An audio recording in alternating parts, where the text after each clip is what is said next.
Hello and welcome to News Round, where we recap top stories that made headlines during the week. Coming up,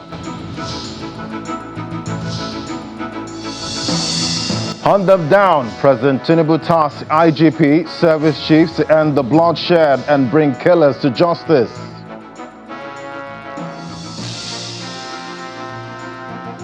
No surrender, no breach, as the Chief of Defense Staff, General Christopher Musa, vows to hold the line and defend Nigeria's borders without compromise.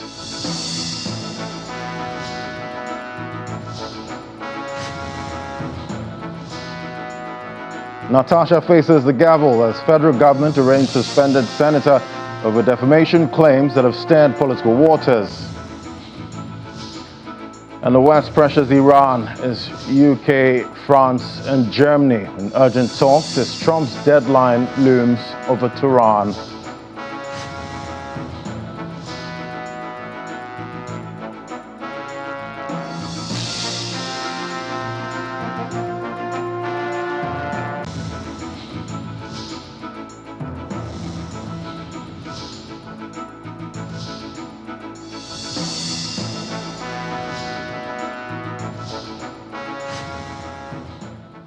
And now to the stories now. The president has mandated the service chiefs and the Inspector General of Police, Kayode Egbetokun, to pursue those behind the dastardly killings in Benue State, which have left scores of people dead and many others severely injured. President Bola Tinubu issued the order during his visit to Benue following the renewed attacks in the north-central state. Speaking at a town hall meeting with stakeholders, the president questioned the Inspector General of Police over the absence of arrests days after the massacre, insisting that he expects culprits to be apprehended. The presidential aircraft bearing President Bola Ahmed Tinubu touches down at the Tactical Air Command Airport in Makurdi. At exactly 1:05 p.m., a visit driven by grief, urgency, and a firm demand for justice in the wake of Yelwata killings. President Tinubu was received by the Benue State Governor Hyacinth Alia, alongside a delegation of governors and senior officials.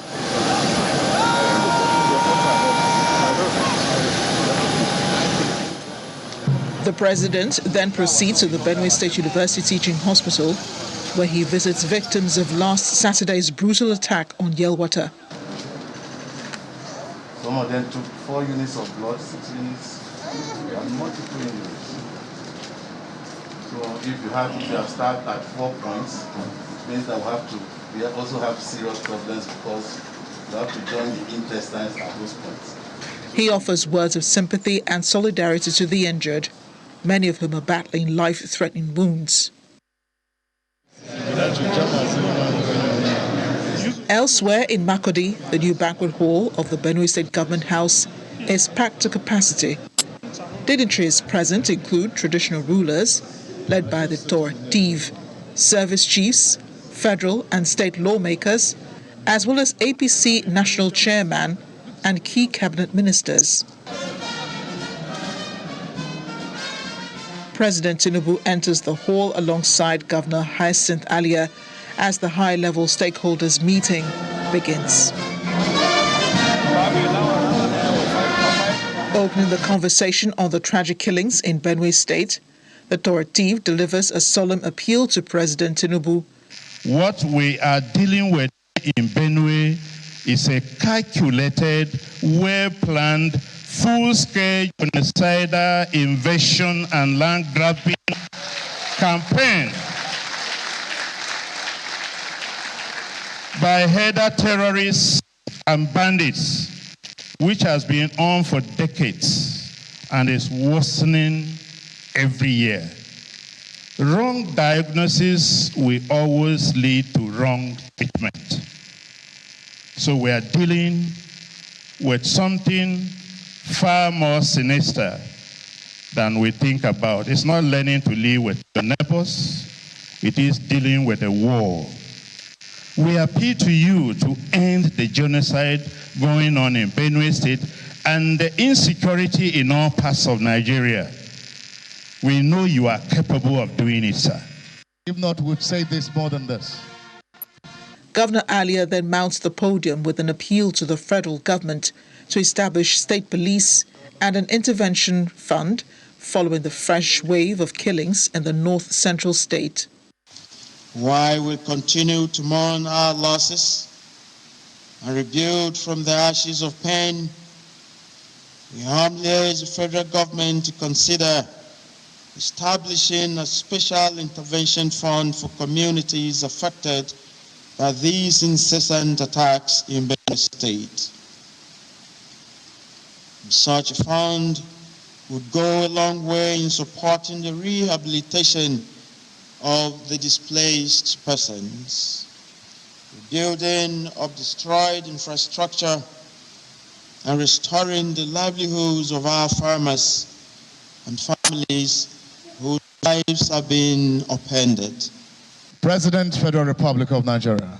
Having listened attentively to the voices in the room, President Tinubu turned his focus to the nation's security chiefs and the Inspector General of Police, issuing firm directives, posing pointed questions, and demanding swift accountability. I give you the assurance that we will find peace. We will convert this tragedy to prosperity. Again and again, police, I hope your men are on alert to listen to information. How come no arrest has been made?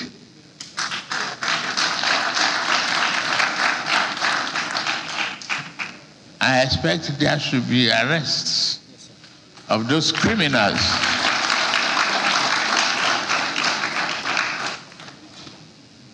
Christopher, thank you very much. I watch your comments, and we need to keep our ears to the ground.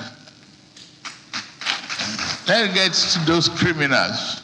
Let's get them out.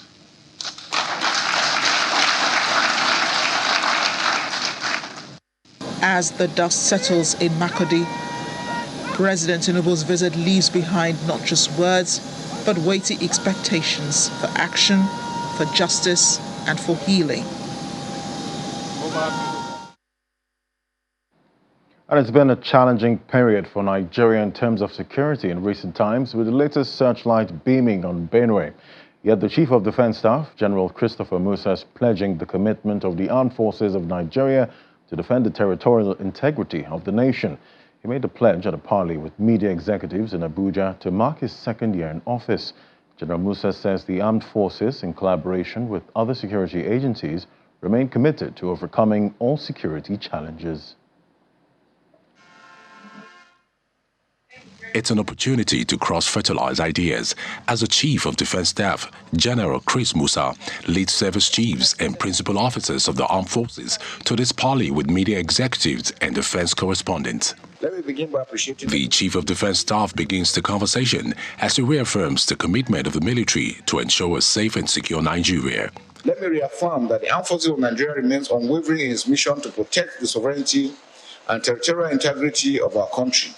While kinetic operations are ongoing across all theaters, we have also come to fully appreciate the importance of non-kinetic strategies, which now constitute over 70% of the efforts required in modern asymmetric warfare. The various services take turn to address the media on their operations, especially in the last 2 years. Our air operations have neutralized several high-value targets, dismantled logistics networks, and restored hope to communities plagued by insurgency. From June 2023 to date, over 3,496 terrorists were neutralized, while 775 structures, logistics, and 218 combat vehicles were destroyed by the air component of Operation Hadinkai in the northeast. The Nigerian Navy has maintained credible presence at sea, resulting in significant reduction in sea robbery incidents, while ensuring that no piracy incident occurred in Nigerian waters since 3rd March 2022, after the exit of the country from the list of piracy-prone countries. In the last 2 years, the Nigerian Army as the land force, operating with other services and agencies, has degraded the Lakurawa terror group to the extent that they cease to pose a serious threat to major towns and villages in that zone. The Minister of Information and National Orientation is the chairman of the occasion and appeals to the media to black out activities of the insurgents. It is, for me, personally, not encouraging when I see, and I always say it, when I see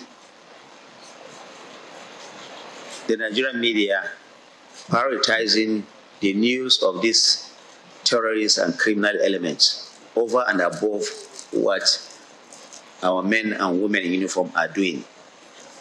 They are working for Nigeria. They are fighting for you. You cannot side with the enemy. As the military combined the kinetic and non-kinetic and the whole of society approach to fight against insurgency, the defense chief is urging Nigerians to support the military's effort to keep the nation safe. And in the light of growing insecurity, the Minister of Interior, Mr. Olubunmi Tunji-Ojo, is calling for urgent security reforms. Speaking at the Constitution Review Dialogue on National Security Architecture in Abuja, the minister said the dependence on military for internal security shows the failure of civil agencies. This is the National Security Dialogue, organized by the House of Representatives under the theme Nigeria's Peace and Security, the Constitutional Imperatives. The focus is on state policing, agency reform, and border protection. In attendance were President Bola Tinubu, represented by the Minister of Defense, the Speaker, represented by the Majority Leader, lawmakers, security agencies, including Office of the National Security Advisor, Defense Headquarters, Police, Department of State Service, along with civil society groups, security experts, and community leaders. We are joined today by representatives from the diplomatic corps, civil society, the media, and most importantly, the communities are most affected by insecurity. Your voices and insights are essential as we seek to craft solutions that are both effective and inclusive. It is only through inclusive, consultative, and transparent processes such as this that we can truly build a constitution that strengthens our federation and enhances our national security. Calls were made for urgent reforms and better security coordination. Rule of evidence is high time we look at it once again to match up with emerging technologies. Very, very key. The second area I want to draw our attention to is also the issue of the porosity nature of our borders. The kind of, the way, the influx of foreigners into our country and suspected criminals. You can't rule out the fact that border security is critical to regional stability. They are linked because the stability of your neighbors talks a lot about your own stability as well. And if you cannot manage that, how do you manage your own borders? So I think it's food for thoughts for us today to actually see how best we can make sure that NIS is captured as an agency fully in charge of not just border security, border governance, but also migration management. When we talk about security, internal security, the first thing that comes to a Nigerian mind is the military. That is a sign of failure of our internal security agencies. Let's tell ourselves the truth.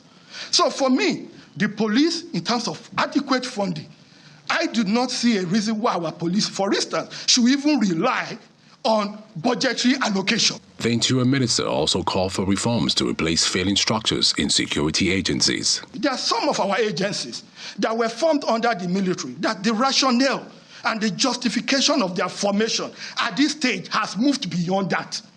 We cannot continue to service agencies that are not meeting our needs in the 21st century. The Defense Minister represented President Bola Tinubu. He reaffirmed the government's commitment to national security. The executive branch stands ready to work with the legislature, the security services, and all stakeholders to give those reforms constitutional force and legitimacy. Distinguished participants, let history record that in this chamber, on this day, Nigerians leaders choose courage over caution, vision over fear, and reforms over inertia. The message of the dialogue is clear. Nigeria needs urgent, meaningful security reforms to protect its borders, lives, and restore public trust. Benny Ark, Channels Television News. Welcome back. On to the courts now. The suspended lawmaker representing Kogi Central, Senator Natasha Poti-Udwaran, has been arraigned by the federal government at the FCT High Court on a 3-count charge for allegedly defaming the president of the Senate, Senator Godswill Akpabio, and former governor of Kogi State, Yahaya Bello. The senator, who was accompanied to the court by her husband and associate, pleaded not guilty when the charges were read to her. The presiding judge, Justice Chizobaoji, subsequently granted her bail in the sum of 50 million naira and one reasonable surety in the like sum.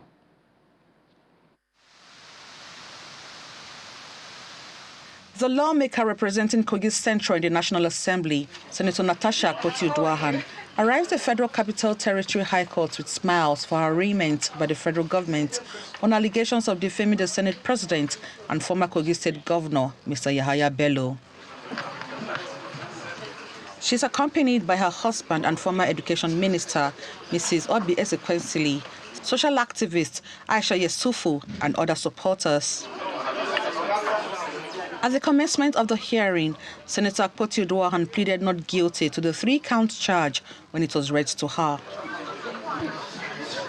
In view of her plea, the prosecuting lawyer, Mr. David Kaswe, requested that she be remanded in the correctional center pending the determination of the charge.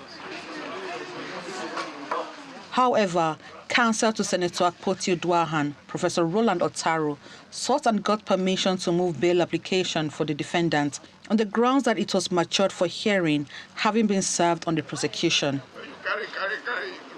On his part, the prosecuting lawyer urged the judge to refuse the bail application, adding that the prosecution took great effort and encountered difficulties before the defendant could be served with the charge. However, in her ruling, Justice Chizobaoji noted that the alleged offense was not a capital one and that the law presumes her innocent for now. She subsequently admitted her to bail in the sum of 50 million naira and one reasonable surety in like sum. The judge held that the surety must own a landed property within the jurisdiction of the courts. Our client has been arraigned. She's been granted bail. We intend to cope and comply with the conditions of bail, and we are ready for trial. The matter has been adjourned. Pray for us and wish us good luck. I feel saddened that we're here doing this when there are so many things that the federal government should be focused on. The federal government decided to charge Senator Natasha to court. And the fact that she's not even built on self-recognizance, that's something, that should worry every one of us. With all the things that we have going on, how does it mean? Why is it that the federal government is not taking on the sexual harassment allegation that were made? Why are they selective in the way they're doing? The prosecution was not available for comments. The case has been adjourned to September 23rd for commencement of trial. Emanuela Ekele, Channels Television News. And still in the courts, the Department of State Services have informed the Federal High Court Abuja that between 170 and 200 security agents in the southeast lost their lives due to the activities of the indigenous people of Biafra, IPOB, and the Eastern Security Network, ESN. The fourth witness of the prosecution team stated this at the resumed trial of the IPOB leader, Mr. Nnamdi Kanu. The witness also informed the court the National Broadcasting Commission did not issue license to Nnamdi Kanu to import the radio transmitter he had allegedly smuggled into the country to operate Radio Biafra. Take a listen.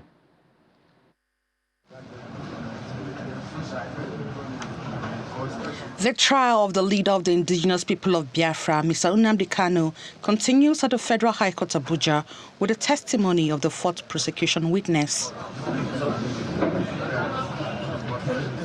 Led in evidence by the prosecuting lawyer, Mr. Adeboyega Womolo, the witness told the court that shortly after officials of the Department of State Services recovered a transmitter from a premises in Anambra State, the equipment was delivered to the National Broadcasting Commission for inspection.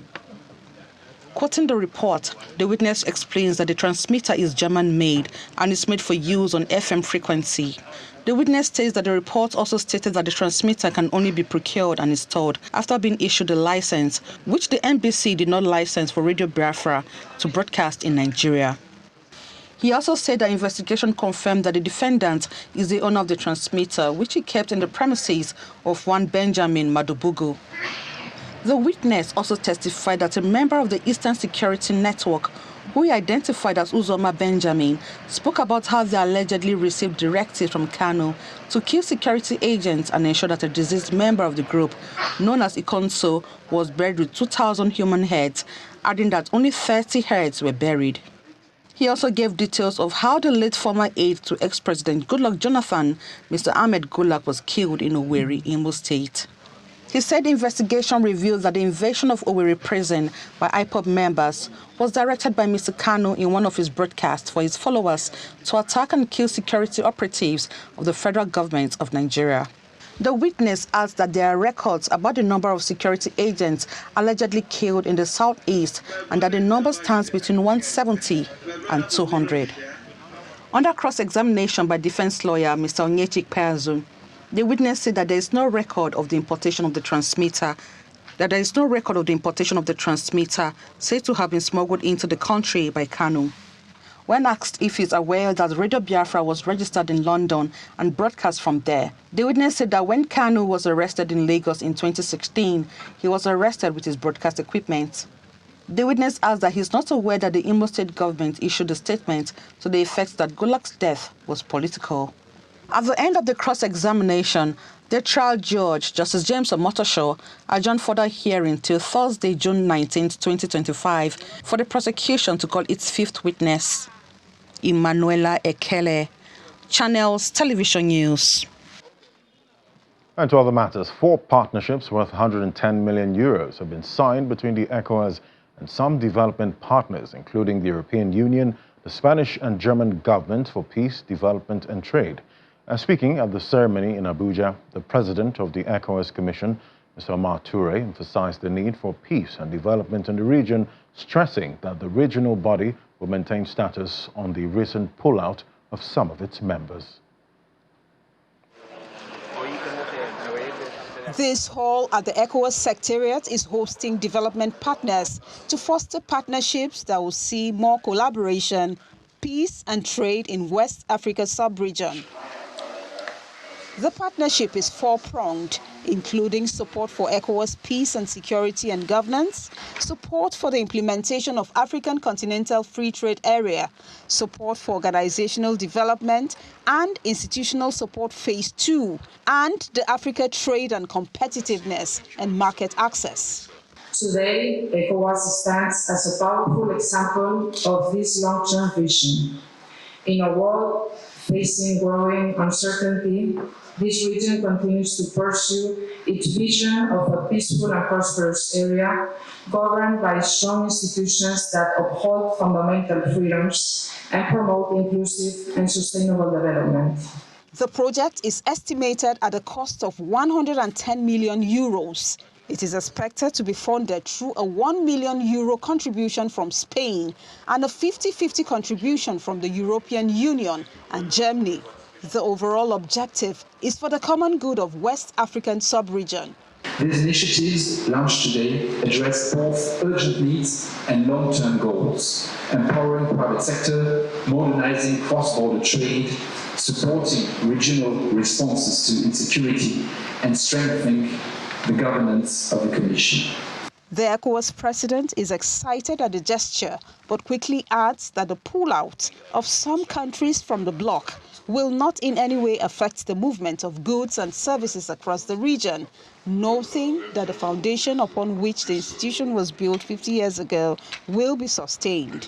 Trade will continue within a space of 400 million people. Excellencies, this is the situation as I speak. Until there is a new agreement, we maintain the status quo. Of course, the institutional frameworks differ a little bit, but nothing changes for the ordinary person. A symbolic cutting of the tape is done to signify the commencement of the new partnership. Expectations remain high on the impact of the deal on the 400 million people who reside within the region. And we had news round in Geneva where UK, French and German foreign ministers are holding talks with the Iranian counterpart as part of efforts to ease the conflict. And just before the meeting, UK Foreign Secretary David Lammy told newsmen a window now exists within the next 2 weeks to achieve a diplomatic solution. This comes after the White House says President Donald Trump will decide in the next 2 weeks whether the U.S. will join Israeli strikes on Iran. The exchange of fire between Israel and Iran has continued, with the Israeli military saying it attacked dozens of targets, including what it called missile manufacturing sites in Tehran. Emergency services in the southern Israel claimed 7 people have been injured in Beersheba after an Iranian missile struck a technology park. Israel and Iran continue to exchange missile attacks for the 8th day as hundreds of thousands of protests against Israel on the streets of Tehran. At least 17 people, including 3 in serious condition, have been wounded in Israel after Iran's latest missile salvo, with explosions reported in several locations. Meanwhile, Iran is yet to release casualty figures since Sunday. And those were the top stories for the week. Thank you for watching. I'm Ladi Williams. Bye for now.